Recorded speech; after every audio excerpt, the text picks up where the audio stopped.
Naobserbahan ng ilang higanteng fruit bats sa isinagawang Biodiversity Monitoring Mission sa Flora, Apayao.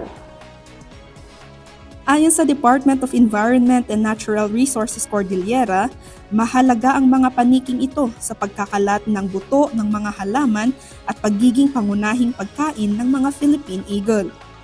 Bukod dito, nagsisilbi rin silang buhay na barometer para sa ecological health ng rehiyon. Ang kanilang presensya ay palatandaan na ang tirahan ay naaayon para suportahan ang mga trophic species. Indikasyon din ito ng functioning at biological diverse ecosystem. Nakatakdang magsagawa ang DENR-CAR, Senro Kalanasan at pamahalaang lokal ng follow-up expedition ngayong Mayo para naman mahanap ang bakas ni Nariha Kabugaw, ang kanilang Philippine eagle, sa lugar.